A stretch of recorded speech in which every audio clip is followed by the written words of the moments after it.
I love doing reading video. Oh no! Uh, you didn't see that.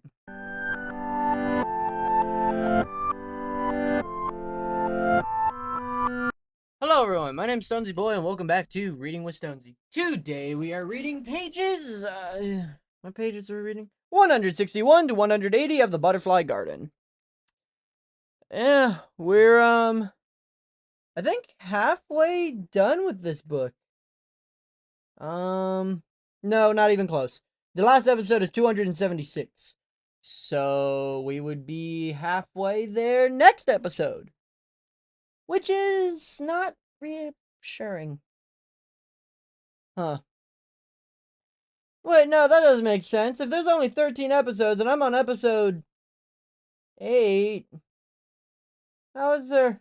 Whatever. That's for future me to figure out. Right now, what I need to figure out is how to begin. Well, I guess I'll just say, let's begin.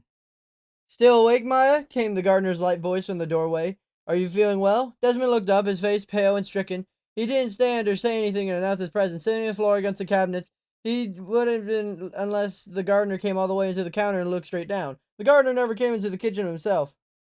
I'm feeling fine, I answered. Just decided to go get a snack after rinsing off in the falls. And you didn't want to be bothered with clothing? He laughed, and entered the dining room, sitting down in the large padded chair that was reserved for him. As far as I knew, he'd never seen through the rough crown. Melissa scratched into the back. It was vaguely throne-like. I'd given her that. It was the deep cushion of dark red velvet and nearly black polished wood, rinsing into ornate scrolls above his head. He pushed it back, one elbow resting on the edge of the table because the chair had no arms. I shrugged, picking another wedge off the orange. It seemed a little silly to worry. He looked strangely casual, sitting in the shadows wearing nothing but a pair of silky pajama pants. His plain gold wedding band gleamed with the features of light in the stove. I could tell if he had been sleeping in the suite or if she'd been with one of the other girls, though he didn't generally sleep in our rooms, unless his wife was out of town. He usually spent the least part of the night with the house I'd never seen. Couldn't see, even from the tallest tree in the garden. Come sit with me. At my feet, Desmond pressed a fist against his mouth with a pained look. Leaving the rest of the orange on the counter with the peel of the seeds, I immediately came around the corner, crossed through the shadows, and joined him on the table. I started to lower myself in the nearest bench, but he pulled me into his lap. One hand stroked along my back and hip, something he did without thinking, while the other clasped one hand against my thigh. How are the girls reacting to Desmond being here? If he had any idea of how here Desmond was, I doubted we'd been having this conversation. They're wary, answered finally. I think they're all waiting to see if he's more like you or Avery. And hoping for? I slanted him with a sideways look, and I actually laughed, pressing a kiss against my collarbone. They're not afraid of him, surely. Desmond would never hurt anyone. I'm sure they'll all adjust to his being here. And you, Maya, what do you think of my younger son? I almost looked toward the kitchen, but if he didn't want his father to know he was here, I wouldn't give him away. I think he's confused. He doesn't really know how to make of this. I took a deep breath, gave myself a moment to convince myself the next question was for Desmond's sake, to give him another view of the reality of life. Why the displays? What do you mean? After keeping us, why do you keep us? He didn't answer for a time, his fingers tracing nonsense symbols before my skin. My father collected butterflies, he said eventually. He went hunting for them. If he couldn't capture them in good condition, he paid others for them. He pinned them into their display cases while they were still alive. Everyone had their velvet black background, a little bronze plaque giving its common and proper names, creating a veritable museum of shadow boxes on office walls. Sometimes he'd hang my mother's embroidery between the cases. Sometimes they were single butterflies, sometimes entire bouquets, picked out in beautiful colors on the cloth. His hand left my thigh and traveled up my back, tracing the wings. He didn't even have to look at them to know their shapes. He was happiest in the room, and once he retired and spent almost every day in there. But there was a small electrical fire in the section of the house, and all the butterflies were ruined. Every single one. The collection he'd spent decades acquiring and working on. He was never quite the same after that, and died not long after. I suppose he felt as long as the entire life had been burned away in that fire. The day after his funeral, Mother and I had attended the Independence Day fair in town. They were presenting Mother with an award on charity work. She didn't want to disappoint anyone by not attending. I left her in the company of the sympathetic friends and wandered through the small fair, and then I saw her, a girl, wearing a butterfly mask made of feathers, passing out little feather silk rose-petal butterflies to the children who came through the silk maze. She was so vibrant and bright, so very alive. It was hard to believe that butterflies could never die. When I smiled at her and went to the maze, she followed me in. It wasn't hard to get her home from there. I kept her in the basement at first, not until I could build a garden to a proper home. I was in school, and I'd just taken over my father's business. Before too long, I was married, so I think she was very lonely. Well, even once I moved her into a garden, so I brought in Lorraine for her, and others, to be her friends. He was lost in memory, but for him it wasn't painful. For him, it only made sense. It was only right. Rather than bringing the Eve to the garden, he built one around her, and served as an angel with a flaming sword to keep her in. He rearranged me on his lap, tugging me against his chest, and he lay my head between his neck and shoulder. Her death was heartbreaking. I couldn't bear with that brief existence was all she ever have. I didn't want to forget her. As long as I could remember her, a part of her would still live. I built the cases, researched ways to preserve her against decay. The resin, I whispered, and he nodded. But first, the embalming. My company keeps formaldehyde and formaldehyde resins in hand and manufacturing division for clothing, if you can believe it. It's easy to order more than they need to bring the rest here. Placing the blood from the formaldehyde retards decay. Enough for the resin to preserve everything else. Even when you're gone, Maya, you will not be forgotten. The sick thing was, he genuinely meant it to be comforting. Unless an accident happened or I pissed him off in 3.5 years of run of formaldehyde through my veins, I knew it just enough to know that he would stay with me the entire time, maybe even brushing my hair and pinning it to the final arrangement. And when all my blood was gone, he'd place me in a glass case and pump it full of clear resin and give me second life no more near electrical fire could end. He would touch the glass and whisper my name every time he passed, and he would remember me. And sitting on his lap left no illusions as to how I felt about all that. He gently pushed me off his lap, spreading his legs to make kneel between them, one hand dangling my hair. Show me what you won't forget me, Maya. He pulled my head closer, other hand busy with the drawing string of his pants. Not even then. Not even when I was long dead and gone, was the sight of me would still make him hard. And I obeyed because I always obeyed, because I still wanted those 3.5 years, even if it meant man telling me he loved me. I obeyed the damn man near choked me, and I obeyed when he yanked me onto his lap, and obeyed when he told me I promised I would never forget him. And this time, instead of writing someone else's poems and stories inside of the skull, I wondered how about the boy on the other side of the kitchen counter, listening to it all. The thing that convinced me a long ago next door neighbor was a pedophile was more than the looks he gave me. It was the looks of the foster children gave each other, the bruised, sick knowledge they shared between them. All of them knew that what was happening, not just to themselves, but to each other. None of them would say a word. I saw those bruised looks, and I knew it would only matter of time before he put his hand up my dress, before he took a hand and put it in his lap and whispered about a present for me. The gardener kissed me when he was done and told me to make sure I got some rest. He was still pulling his pants back in place when he walked out of the dining room. I walked back to the other side of the counter, picked up the rest of my orange, and sat down next to Desmond, whose face was wet and shining with tears. He stared at me, dull eyes, bruised eyes. I ate the rest of the orange in time and took him to find something to say. He didn't say anything at all, just handed me a sweater. I put it on, he reached for my hand. I let him take it. He was never going to go to the police. We both knew it. All of the past half hour had changed that now he hated himself a little for it. You haven't asked who survived. You're not going to let me go see them until I've told you everything you want to know. True. So I'll find out when we're done. And when I actually spend time with them, my being there now can't change anything anyway. Suddenly, I can't believe you hadn't cried since you were 6. My faint smile flickers across her face. Fucking carousel, she agrees pleasantly. Bliss made a carousel. Did I mention that? She made a damn near anything out of polymer clay, baking sheet after sheet in the oven, and Lorraine scouring the entire time of the supervision. She was the only one of us who oven privileges. She was also the only one who ever asked. The night before she died, in long hours, we spent curled together in their bed. Lionette told us stories about when she was younger. She didn't give us names or locations, but she told them just the same. And the one that made her smile, the one that she loved more than any of the others, was about a carousel. The night before she died, in those long hours we spent curled together in her bed, Lionette told us stories about when she was younger. She didn't give us names or locations, but she told them just the same. And the one that made her smile, the one that she loved more than any of the others, was about the carousel. Her father made figures of a lot of carousels, and sometimes little Cassidy Lawrence would draw some out, and her father would incorporate the designs into the next project.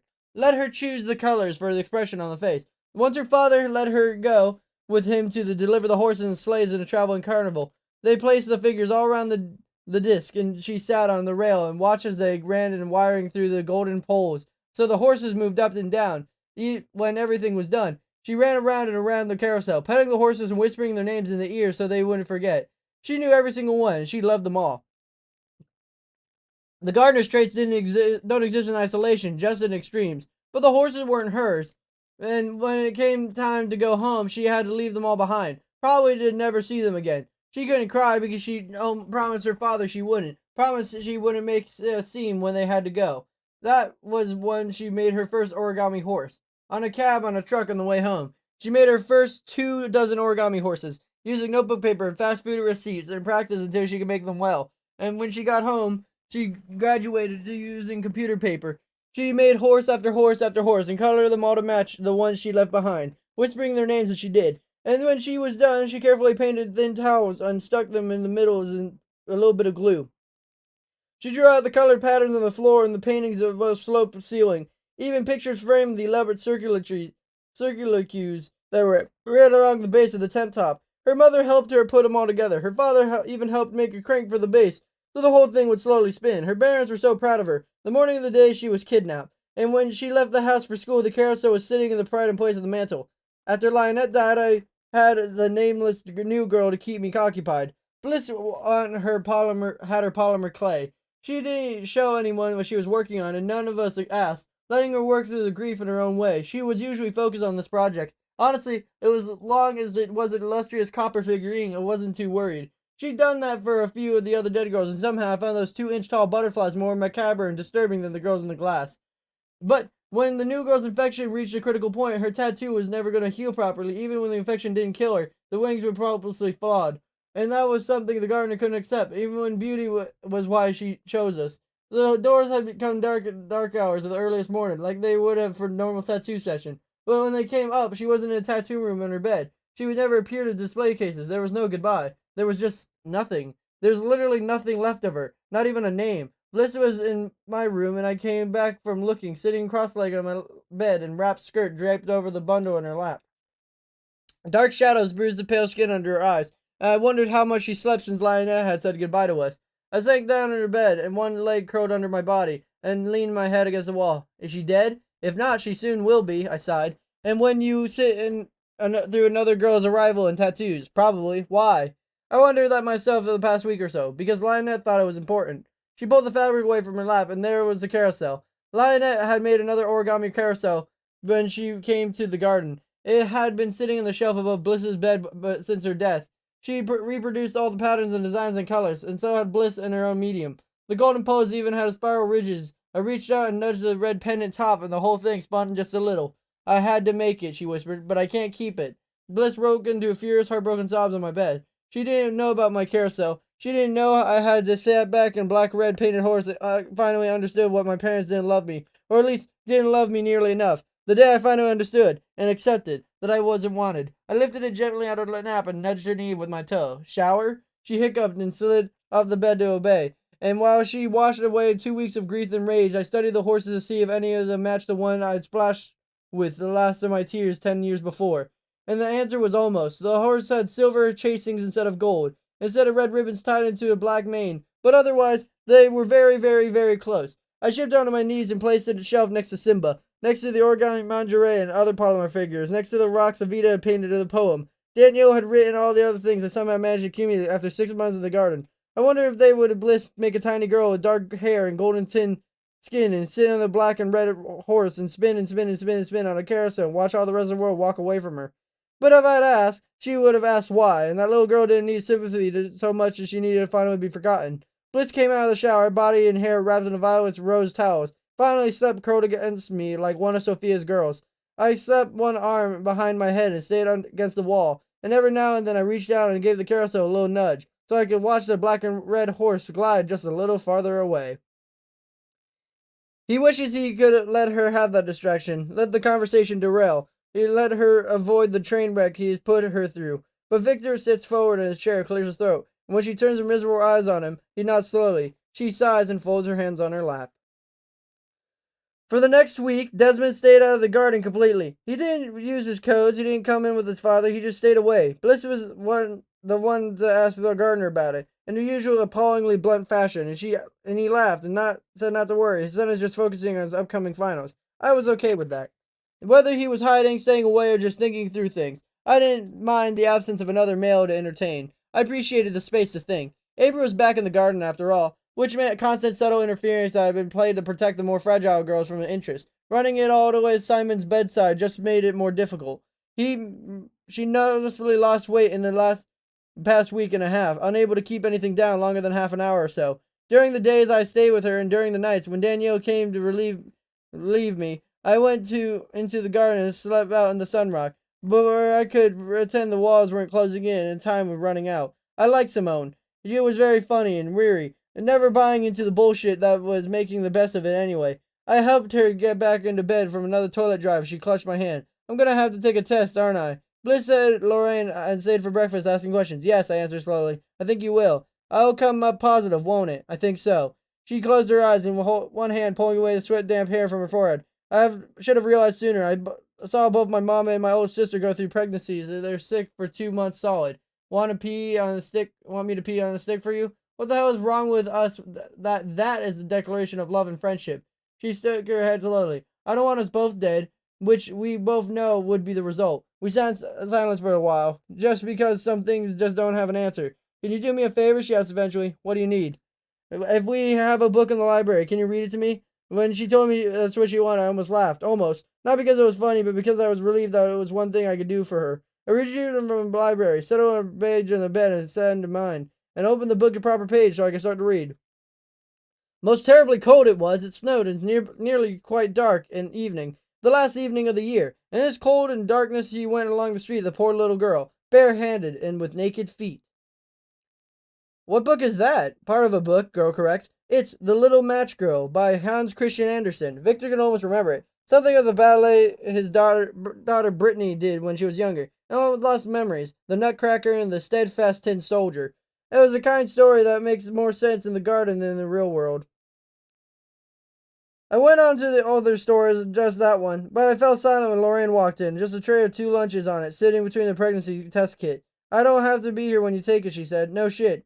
Sighing, Simone sat up against the headboard and reached for her glass of water, drowning it all in one go. I handed her another glass off the tray and just this one of fruit juice. She drank it all down as well. It made a good attempt for lunch, which was the soup and toast, but most of it went untouched. When the water finally got through her system, she grabbed the kit off the tray, stalked through the little toilet, and tugged the curtain to conceal herself. Lorraine hovered in the doorway like a vulture, her shoulders hunched and her eyes in the fabric screen. Someone leaned forward to catch my eye and then jerked her head toward the bitch in the doorway. Nodding, I took a deep breath and started reading The Steadfast Tin Soldier at the top of my lungs. It earned me a ferocious scowl on the cook nurse, but at least it let Simone piss in peace. We heard the flushing, and a moment later she came out behind the curtain and tossed the dipping stick in the plastic older woman. Have fun, go report, just get out. Don't you want to? No, get out. Simone threw herself into bed, draping her upper half over my lap. Will you keep reading? I laid my book across her back, and hitting the dull brown wings of the Michel satire, and picked up back where we left off. She kept through much of the afternoon, waking up from time to time to hurl herself toward the toilet. Danielle joined us for a bit later, brushing Simone's dark brown fur with an elegant twist. Bliss brought us dinner, and pinned a small polymer larkspur blooms into a twist. And when I had eaten and Simone pushed her food around the plate, Bliss took the trays in the kitchen for Lorraine. As the deepening evening made the shadows shift in the hallway, the gardener appeared in the doorway, with a dress. It was multi-layered confection with sheer silks in shades of brown, and creams, all meant to echo her wings and flatter her dusty skin tone. And Simone looked up in sudden silence, saw the dress, and quickly turned her face before she could see her tears. Ladies? Blinking rapidly, Danielle kissed the curve on Simone's ear, closest to her face than she could reach, suddenly left the room. Simone slowly pushed herself up and sitting wrapped around her arms around me, burying her nose on my shoulder. I squeezed back as tightly as I could, feeling the tremor start. My name is Rachel, she whispered against my skin. Rachel Young, will you remember? I will. I kissed her cheek and reluctantly let her go. With the book Fairy Tales in my hand, I walked to the doorway where the gardener slightly kissed me. She won't be in pain, he murmured. She'll be dead. This is part of I was supposed to go back to my room or Bliss's room or Danielle's room. This is part where we were supposed to gather in small groups, pretending we're anything other than what we are. More than lots that actually happened next. This is where we were supposed to wait for Simone to die. And the first time I couldn't do it. I just couldn't do it. The lights flickered, our warning to get to our rooms before the walls came down over the doorways. I stepped out into the sand path, aware of the movement of the shadows on the far side of the garden. I wasn't sure if it was Avery, Desmond, or another girl of the girls. At the moment, I didn't care. Lights went out and the walls hissed behind me, settled into the groves and the heavy thumps that fell against the silence. And walking deeper into the garden, I stepped along the bank of the stream until I reached the waterfall, dropped the book on the rock in a safe distance from the water, and sprayed, crossed my arms and crossed my stomach, clutching my elbows against the solid weight growing into my chest. A head lolled back on my neck, and, Leaning against the cliff, I stared up at the panes of glass overhead. Stars were wrinkling into the sight against the deepening night, some bright and silver, some pale and blue or yellow, and one lone red light that might have been a plane. A tiny flash of light streaked across the sky, even though I knew it was the science. I knew that it was just space debris, or just rock or metal or scrap from a satellite burning up the atmosphere. All I could think of was a stupid story. Someone is just dead, said the little girl for her old grandmother, the only person who had ever loved her, and who was now more had told her, when the star falls, a soul ascends to God. And that stupid little girl stood in the winter and kept lighting matches to catch glimpses of families that weren't, could never be, hers, and froze to death in those harsh moments in reality between matches, because even though the matches can burn, they're light, not heat. My breath caught against a solid, expanding weight and couldn't get past it. I couldn't breathe in and couldn't breathe out, and there was not a stale air choking me. Leaves and branches rattled in the distance. I fell to my knees, gasping for breath I couldn't come. I curled my hand into a fist and pounded at my chest, but aside from a second throbbing pain, nothing changed. Why couldn't I breathe? A hand touched my shoulder, whirled around, slapping it away. I fell back to uncoordinated movement. Desmond. I rolled onto my hands and knees, scrambled to my feet, and through the waterfall into the cave, but he followed me, catching me when I tried to dip at the floor, and he fell again. He lowered me gently on the ground and knelt in front of me. He studied my face as I struggled for air. I know you don't want any reason to trust me, but do it anyway, just for a minute. His hand came toward my face and slapped it away again. Shaking his hand, spun me quickly and pinned my arms to my side with one arm. This other had covered my nose and mouth. Breathe in, he whispered, against my ear. Doesn't matter if it's a full breath, you'll still need some air. Breathe in. I tried, and maybe he was right. Maybe there was some. I couldn't feel it. But I couldn't feel his hand between me and what I needed to live. All I'm doing is forcing you to breathe in high concentration of carbon dioxide, he continued calmly. Breathe in. The carbon dioxide attaches to your bloodstream in place of oxygen and slows your body's responses. Breathe in. Then your body gets to a critical point. When you're on the verge of passing out, your body's natural responses push past the psychological factors. Breathe in. Each time he gave me instruction, I tried to obey. I truly did. But there wasn't any air. I stopped struggling. My limbs leaden and heavy, sagged against his chest. His hand stayed sealed over my nose and mouth. With me, all of me so heavy, I could barely feel the weight in my chest, and slowly, periodically repeated the instruction. Air trickled in. My head swam in sudden lightheadedness. I was breathing. He moved his hand in my shoulder, rubbing it up and down my arm. He continued to whisper, breathe in. Eventually, it became a habit again. Something I didn't have to think about. I closed my eyes against a blinding sense of shame. I'd never had a panic attack before, though I'd seen plenty of others, and my own inability to do so sensible was mortifying. More so, having someone else witness it when I was 50% sure I wouldn't fall flat on my face as if I stood. I tried to push my feet. Desmond's arms tightened around me. Not painfully, but enough that I know it wasn't going anywhere without a fight. I'm a coward, he said quietly. Worse than that, I think I may be my father's son, but if I can help you this way, please let me. If the little match girl had someone curled up around her like this, something warm, solid against her back, her own body wrapped around her, would she have survived, or would they have both frozen? Shifting until his back hit the wall, Desmond gently tugged at me until I was almost sideways between my legs. My cheek pressed against his upper chest. I could hear his heartbeat. I timed my still, shaky breath to that, feeling how it jumped and skipped whenever I moved. He didn't have a brother's stocky frame, an obvious thread of muscle, nor his father's weary strength. He was slender like a runner, and all lean angles and long planes. He hummed softly, something I didn't recognize, and he couldn't properly hear pressed against his chest, but his fingers brushed against my skin in shape of piano chords. He sat in the damp, dark cave, and clothing soaked in the waterfall, clinging to each other children against the nightmare. But when I fell asleep, the nightmare would still be there. When I woke up, the nightmare could be there. Every day for the 3.5 years, the nightmare would always be there. And there's no comfort against that. For a few hours, though, I could pretend. I could be a little match girl, strike my illusions against the wall, lost in warmth until the glow faded and left me back in the garden.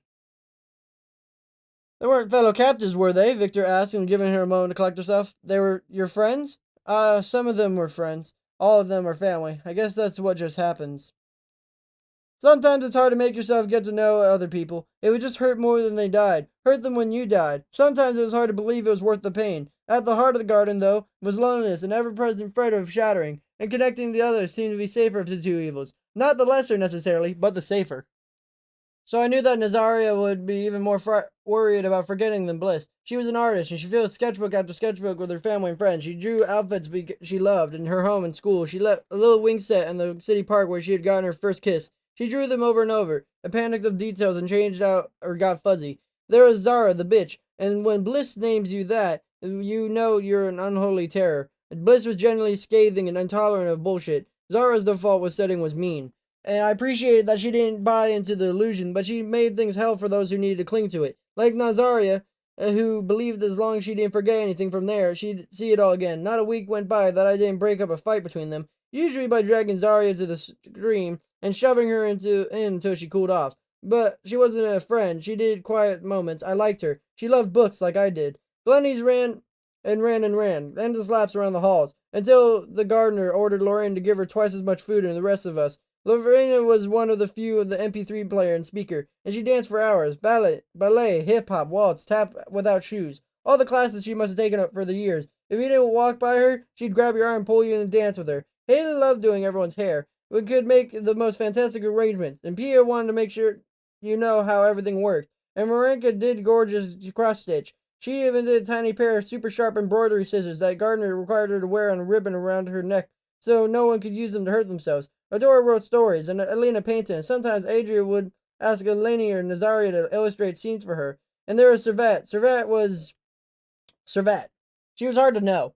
It wasn't just that she was standoffish, which she was, or quiet, which she was. It was that you never would have tell what the hell was going on when you come out of her mouth. She was Lorraine's final introduction. Lionette asked her about not to come help with that one, because Servette was just as strange. Neither Lionette nor I could guess my reaction would be. So the first time I met her was after her wings were done. She sprawled along the stream bank, facing the mud, with Lorraine staring at her in utter confusion. "What are you doing?" I asked. She didn't even look at me, half of her pale brown hair clumped with mud. You can die from water more ways than drowning in it. Drinking it too much is as lethal for it as not having any.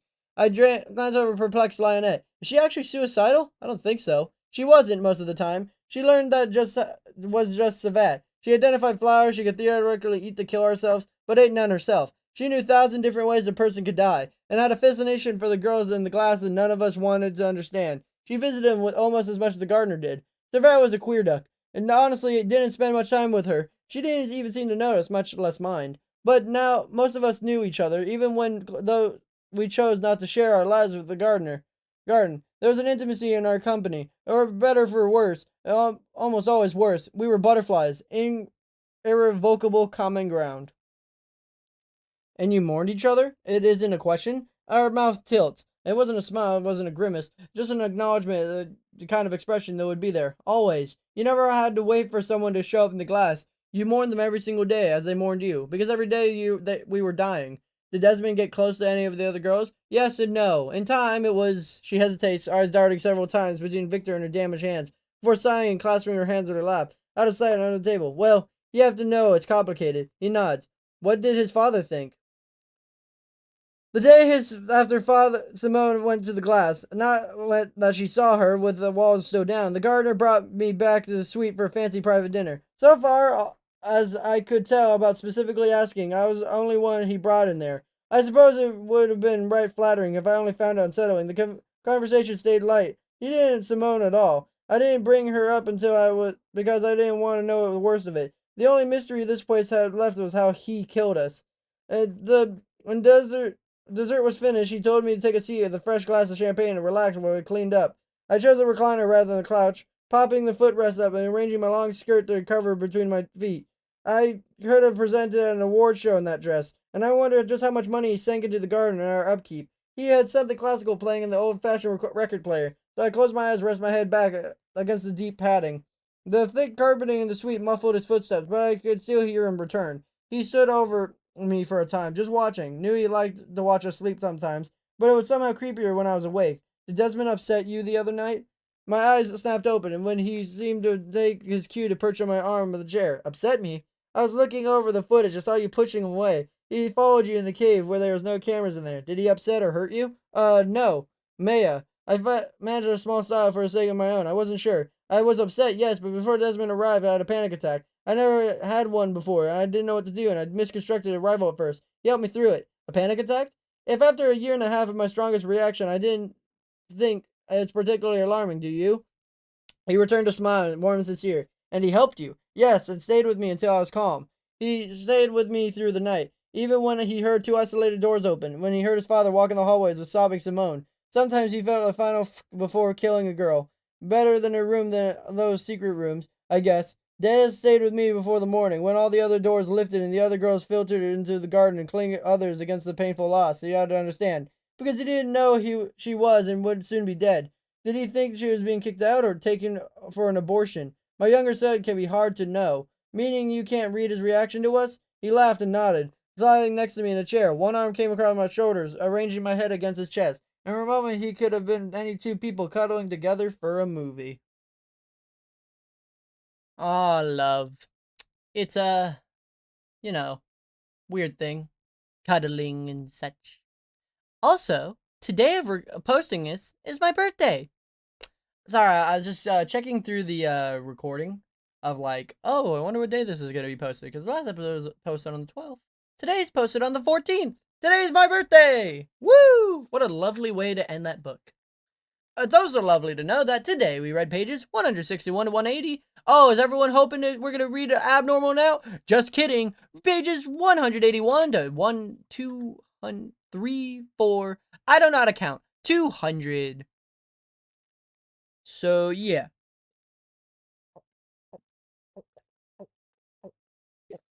So, let me lay this straight for you.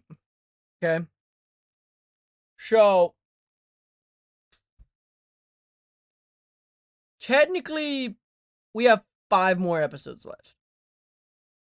Which doesn't make any sense to the mathematics of it. Because we should have just 80 more pages to go. Which means we should have 8 more. Or 4 more. But, yeah, it's weird. That's alright. It's my birthday. I can say whatever I like. For example, I can say that it's time for...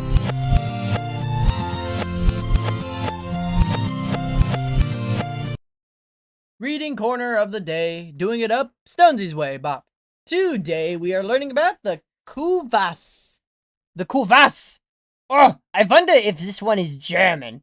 It has a German name. Such strong, such good mannered. Such good name.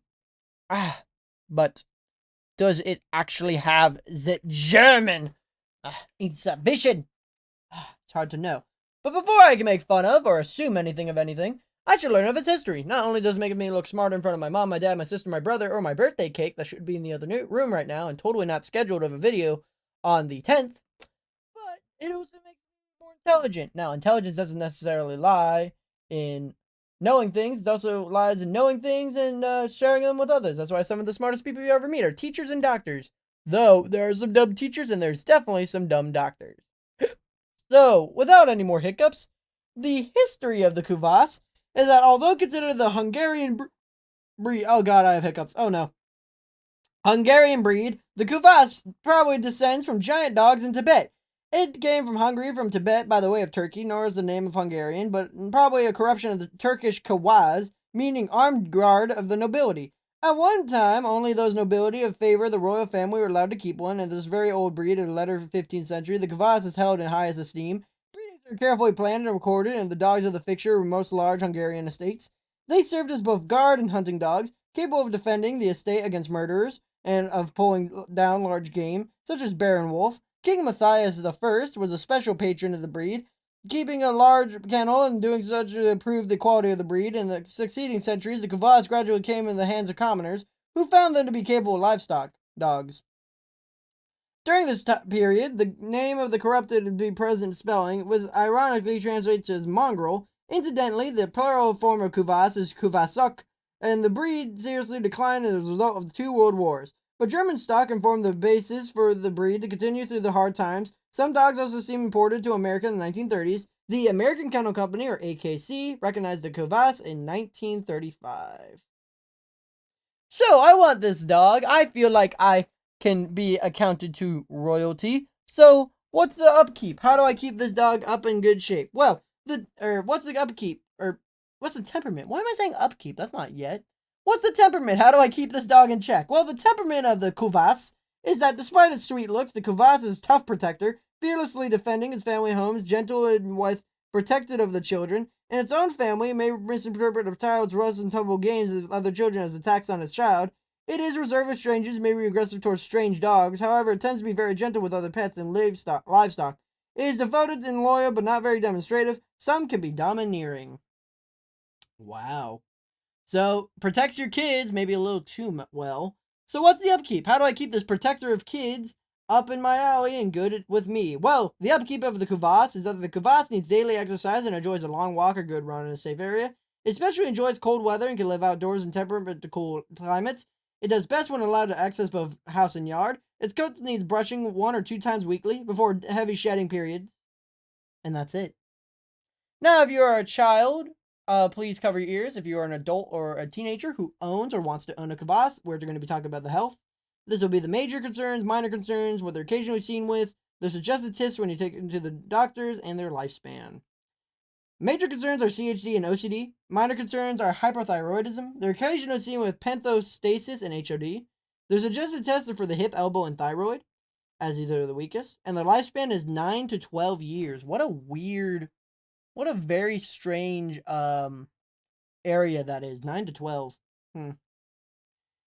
Now imagine you don't see these dogs in front of you. What's the form? What's the function? What do they do? What do they look like? Well, the Kuvasz is a large dog, slightly longer than tall. I need a counter for that. With medium bone, is not bulky, but instead is light-footed with a free, easy gait. The breed's combination of power and agility stems to have versatile roots of the guardian, hunter, and herder. It's double coat and medium coarse, ranging from wavy to straight. Now, for the final part of this episode is the tier list. 5 is the best, 4 is better, 3 is average, 2 is the worst, and 1 is the worst unless it comes to grooming.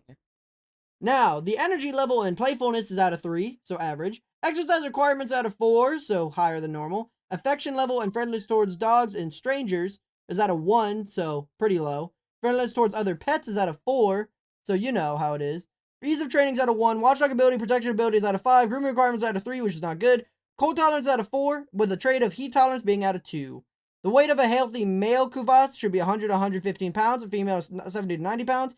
The height of a male Kuvasz should be 28 to 30 inches, and a female is 26 to 28 inches. Wow. Because if it was feet, we'd be living in a world of giants. Wow, speaking of giants, the next dog we'll be reading about is the one you'll be learning about in the next episode. So, hope you guys have a super fantastic, wonderful day. People like, be efficient, make sure to like, comment, and subscribe. And I'll see you guys next time. Bye-bye!